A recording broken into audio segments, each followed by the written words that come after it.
Nitwa Gatsinzi Favor, niga mu mwaka wa 5e college. Nazanye hano n'ishuri n'ikigo cyanjye gufasha abantu bahuye n'ibi byago bya hano i Rubavu, kandi turabyishimiye cyane. Nashimira abantu bakunze kuza, babyemeye kandi babishoboye. Ku ishuri aho twiga abarimu bacu badutoza gufashanya abantu tuzi n'abo tutazi, kuko no gukundana. Nasabye data wacu kudushyigikira akaduha amafaranga njye n'abarumuna banjye kugira ngo tubashyire n'imyenda cyangwa inkweto. Ubwo bakomere, ibintu bizagenda neza kandi bazakore cyane bagere ku byifuzo byabo. Nitwa Keza Muzimari Divine, mfite imyaka 14. Niga mu kigo cya Lepusa mu mwaka wa 4e college. Abantu bagiye bahura n'ibiza ntabwo bari bazi ko bizabaho. Iyi nkunga yo gufasha aba bantu bahuye n'ibiza bizabafasha cyane, kuko igihe ibiza byabaye bagiye babura ibintu byinshi, amazu n'abantu babanaga bo muri famiye.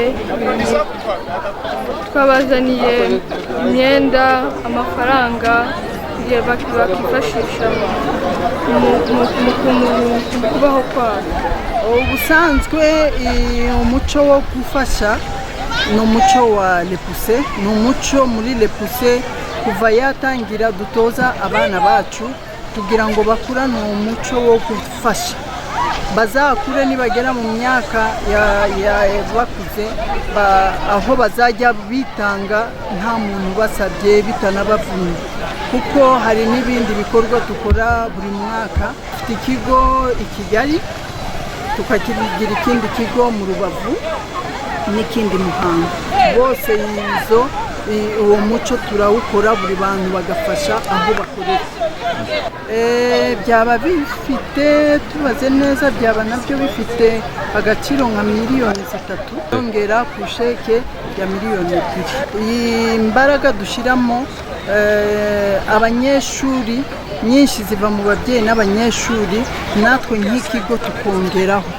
Igikorwa nk'iki ni igikorwa twishimira, igikorwa cy'urukundo, bigaragara ko abanyarwanda twese turi umwe, kandi turashyigikirana, turi kumwe. Iyo baje kudufata mu mugongo nk'ibi ngibi rero ni ibintu by'agaciro cyane, turabyishimira.